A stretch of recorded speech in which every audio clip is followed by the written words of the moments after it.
Fourth grade, it's Ms. Flores here, and I'm going to talk to you guys about math today. So make sure you have your math book out and you have your math paper out. Before I get started, I just want to ask you guys a question. What is your favorite cereal? Now, mine is Lucky Charms. I've always loved Lucky Charms. It's my favorite. I also like Cocoa Pebbles and Cocoa Puffs, pretty much anything with chocolate, sugar, my favorite. But one thing I'm going to show you guys is a cereal box right here, Honey Nut Cheerios. So go ahead and pause this video and go find a cereal box in your cupboard. Ready, set, go. All right, hopefully you found one. We just emptied out our Cheerios, so that's why my box was available. And but we're going to be talking about cereal boxes today. Just kidding. We're going to be talking about rectangular prisms and triangular prisms, and we're going to be constructing prisms, which means we're going to be putting them together. So hopefully you have a cereal box with you on hand, because I'm going to talk to you about a few different things. Number one, there's a new term called panel. Everyone say panel. Panel. Right. So what is a panel? A panel is basically just the face on the outside of the object. So in this case, for our cereal box, this would be a panel right here, or a face. Now, you might get a question later on, how many panels does the cereal box have? Don't shout it out. All right, the next word we're going to go over is the term net. So everybody say the word net. Net. And you're probably thinking of a basketball net, a volleyball net, a fishing net, soccer goal net, any other nets that you could use. But a net in this case is going to be called a two-dimensional representation, okay, of a three-dimensional geometric object, which means that a geometric object, something like a cereal box, when it's flattened, okay, so you know when you undo the bottom and then you flatten it, which we're not going to flatten it now, but we will flatten it later. So make sure you can flatten yours before you do it. Okay. So, but if it's flat, then it is a net. So if we're looking at our lesson activity, oops, upside down, lesson activity right here, which you got in your packet, this would be a net because it's flattened. And if we fold it together, then it would be a geometric solid. Let's look at the questions for 1 through 5 using our cereal box. All right, so it says that a closed cereal box has how many panels? So now you're going to count how many panels are on your cereal box. We have 1, 2, 3, 4, 5. We've already counted this one. 6, and we've already counted this one. So your cereal box should have 6 panels. All right, number 2 says, what words could we use to refer to these panels? Okay, so we can talk about our panels by saying the front. Okay, we can talk about it like the back, the top, the bottom, left, and right. Okay, so all of those words will be used to describe your panel. Number 3 says, without a mirror, what is the largest number of panels that can be seen at one time? Okay, can be seen at one time. So that means that if you're standing it up, how many panels can you see at one time? Typically, you can see 1, 2, 3. Okay, you can see 1, 2, 3. Usually the two sides and the front, or if you're on the back and the two sides. So because if it's laying flat or if it's standing, you're still blocking the bottom panel or the back panel. Number 4, 2 panels meet at a fold or seam. In the cardboard, each fold is at an edge. A closed cereal box has how many edges? Remember we talked about edges, okay? Our edges are right here where it's attached together, okay? So let's count up the edges in our cereal box together. Ready? 1, 2, 3, 4, okay? 5, 6, 7, 8, 9, 10, 11, 12. There are 12 edges in a cereal box. Awesome. What about number 5? 3 edges meet at each corner or vertex of the box. So that means the corners right here. Okay, how many how many vertices are there? Okay, let's count the corners. 1, 2, 3, 4, 5, 6, 7, 8. So 8 vertices in our cereal box. All right, so now it's saying that if we were to empty the cereal box, which mine is empty, okay, and we close the cut and cut it along the 7 edges. So that means if we were to cut along the edges of our cereal box and flatten it out, and it shows you a picture of it flattened out. So if you want to cut your cereal box and flatten it out, you totally can. But you need to ask your parents because you might have to put the cereal back in there, or you have cereal inside, so don't do it. But you can see in your book they give you a picture on how to do that, and you can see how the top is called top, front, bottom, side, side, and back. Okay, so it basically just flattens it out so that you get a net. All right, awesome. So you're going to need your lesson activity 30. Okay, you're also going to need your lesson activity 29. Now I've already went ahead and cut mine out for you. But I'm gonna cut this out with you and show you how to do it just in case if you're getting a little confused. All right, so let's cut it out and make sure that you're cutting out along the lines as best as you can. Okay, making sure that those angles are nice and straight. I like to just cut a straight line and then go back and cut the little pieces out of it.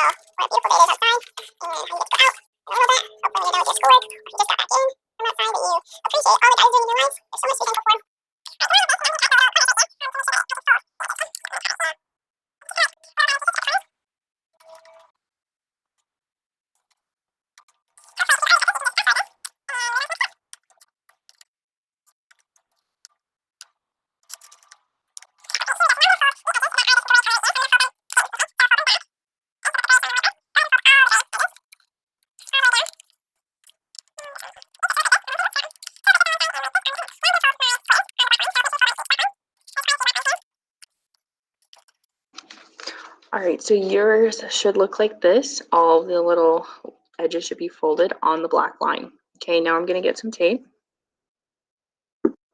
and just little pieces of tape. You don't need very big pieces at all, so maybe about this size, okay? And I'm gonna fold up this top side right here, okay? Now you just gotta be careful a little bit. I'm gonna put my tape first, and then I'm gonna fold the side down right here. And I'm going to tape it together like this. Okay. And now I'm going to get another little piece of tape. I'm going to do it on the other side. Okay. And you can see right here. Okay. And there we go. And then this part is a little bit easier. So you can just fold it in here like this, and then get little pieces of tape and put it on the edge and make sure that the edges line up.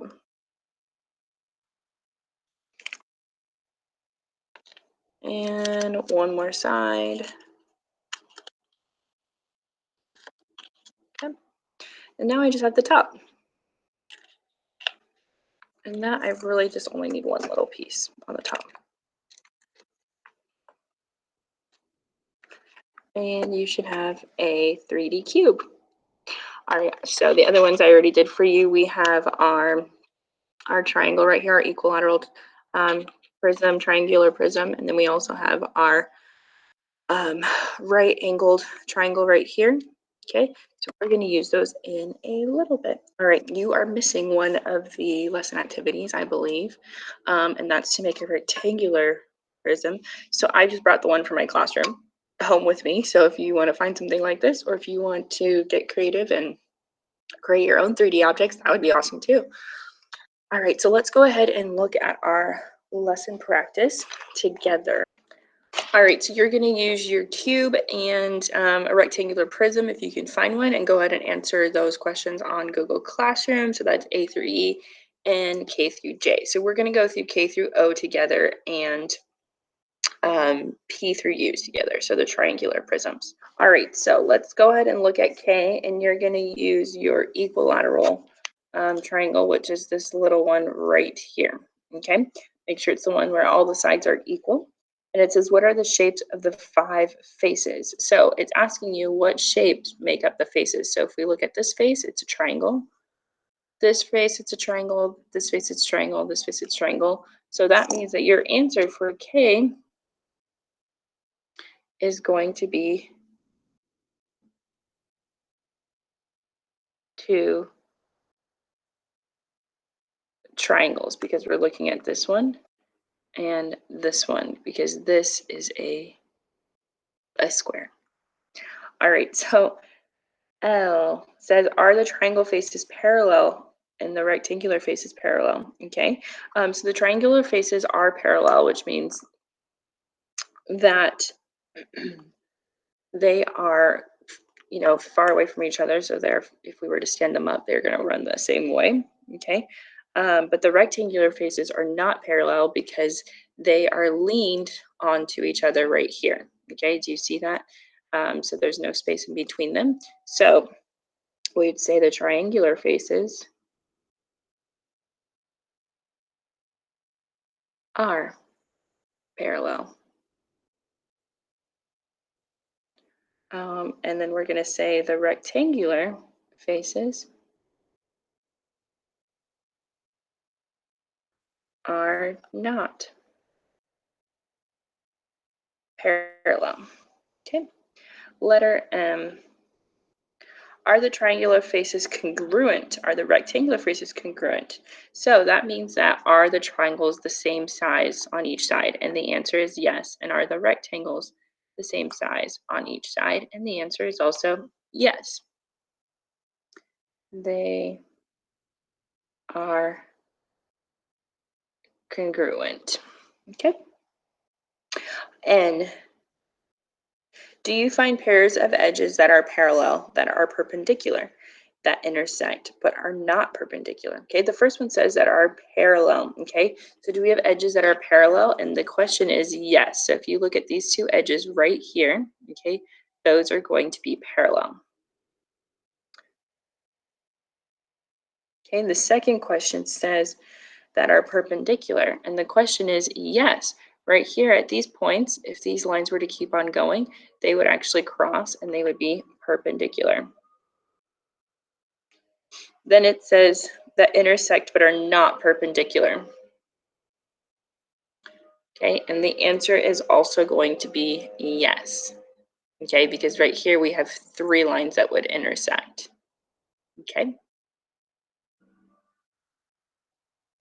All right, so that's K through N, and it looks like there's one more. O. What types of angles are formed by the intersecting edges? Okay, so we're looking at these angles right here. Okay, what kind of angles are these? Are these an obtuse, right, or acute angle? And it looks like they're smaller than a right angle, which means that they are acute angle. Okay, then we also have these angles right here, and those are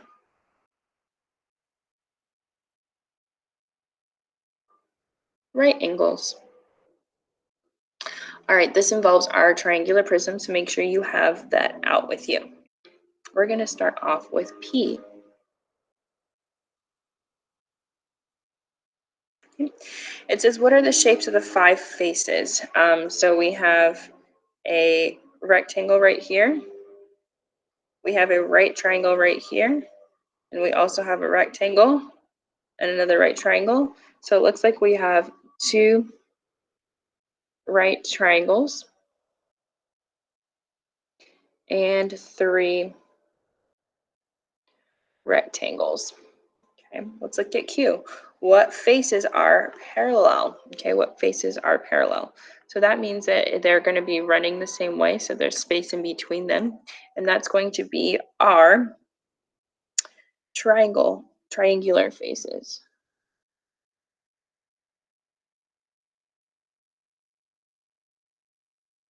Okay.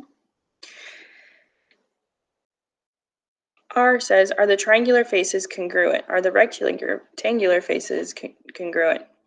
Okay, so that means are the rectangles the same? And the triangles are the same, so triangles, yes. What about the rectangles? We have one in this size, we have one this size, those seem to be the same, and then this one seems to be smaller. So the answer is no for rectangle. S, are three pairs of edges that are parallel. Are there three pairs of edges that are parallel? Okay, so we're looking at edges. We have one set right here. We have two sets right here, three sets right here. So the answer is yes. Perpendicular. Okay, this one crosses right here for perpendicular, perpendicular. The answer is yes. And intersecting but not perpendicular, and the answer is also yes, because with triangles you have three parts, three lines that are intersecting but are not necessarily perpendicular.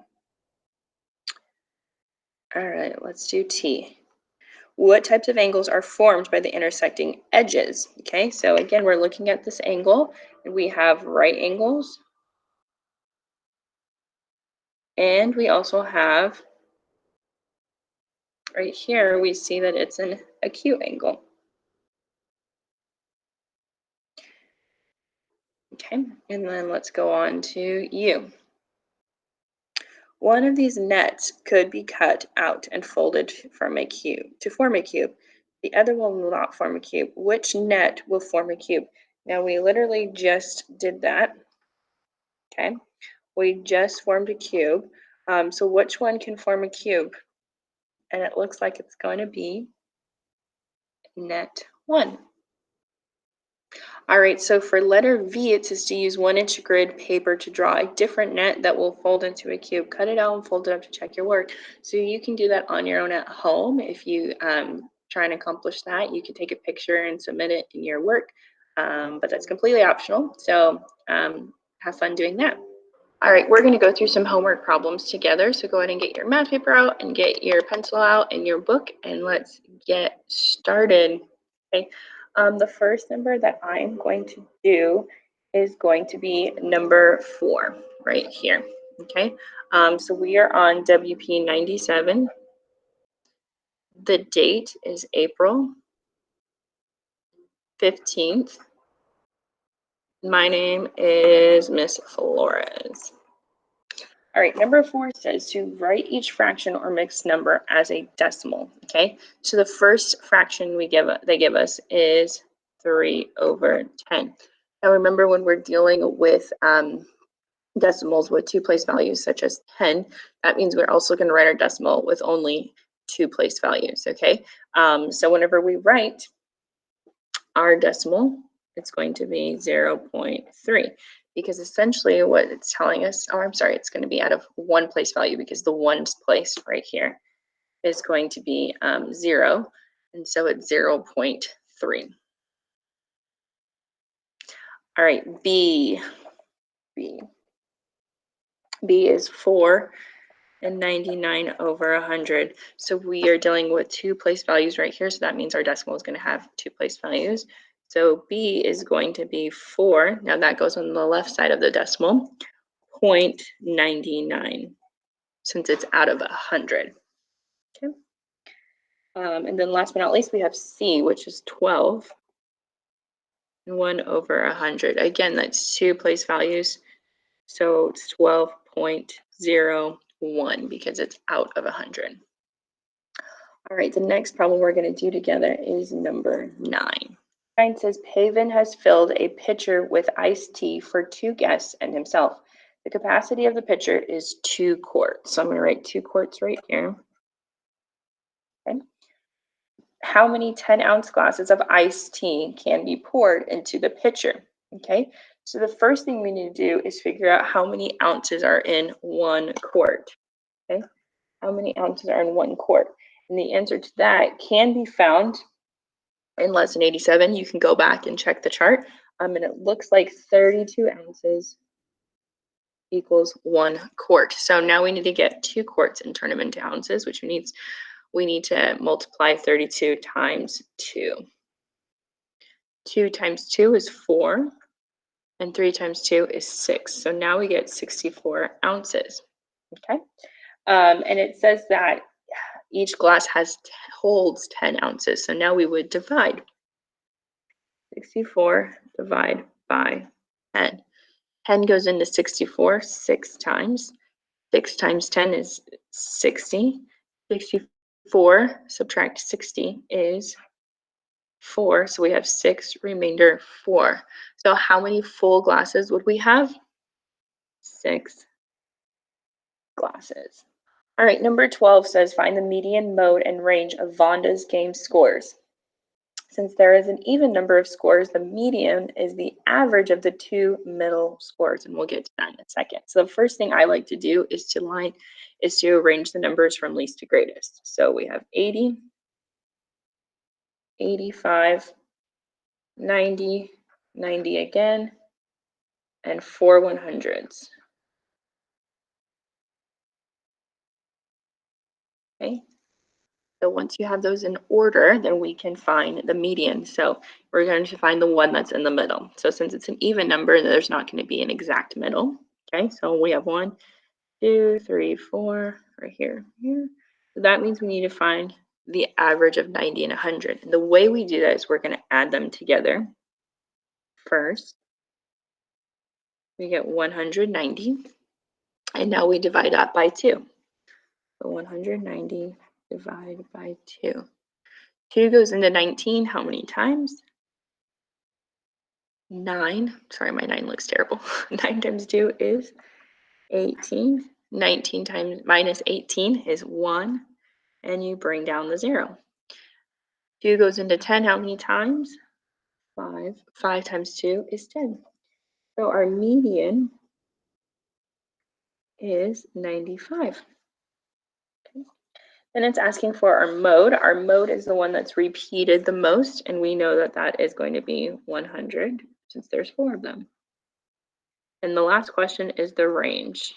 The range is subtracting the greatest number minus the smallest number. So we have 100 minus 80. Okay, we need to borrow. This becomes a 0. We carry it over and becomes a 10. So 10 minus 0 is 0. 10 minus 8 is 2. So our range is 20. All right, we're going to go on to the back to number 17. Number 17. Number 17 has 60 to the second power, okay? Now remember, this is not going to be multiplying 60 by 2, but it's actually going to be multiplying 60 by 60. So you're going to multiply 60 times 60. Now remember, since there's zeros, we don't need to look at those right now. We can just look at 6 times 6, and we know that that is 36. Now we add the 2 zeros, 1, 2, and our answer is 3,600. The next one we're going to do is 26. Okay. 26 asks you to write a fraction equal to 1 with a denominator of 8. Okay, so we have 1 and it needs to be a fraction. Okay, and the denominator is 8. So what would go on top? Now, if we had a candy bar with 8 pieces, 1, 2, 3, 4, 5, 6, 7, 8. Okay, if we want to include the whole candy bar, how many pieces would we include in the candy bar? 8. So the fraction that you would do is 8 over 8. All right, we're going to go to 29. 29 says round 12 and 5/12 to the nearest whole number. Okay, 12 and 5/12 to the nearest whole number. So 12 and 5/12 is in between two whole numbers. It's in between 12 and it's in between 13. And what fraction is in between 12 and 13? That's going to be 6 over 12. Okay, so now that we know that halfway between 12 and 13 is 6, right? 12 and 6/12, so that's halfway between 12 and 13. Okay, we need to compare. So is 5/12 smaller than 6/12? And the answer is yes. So since it is smaller, we need to go this way, because if it was 6 or above, then we'd need to go this way. But since it's not, we're going to round it to 12. And last but not least, for 30, you're going to use your cereal box again to answer those questions. So go ahead and do that on your own, and you can have fun with that. All right, this has been fun. Thank you for joining me today. I hope you guys have fun. Let me know if you have any questions, and we'll see you next time. Have a good day. Bye.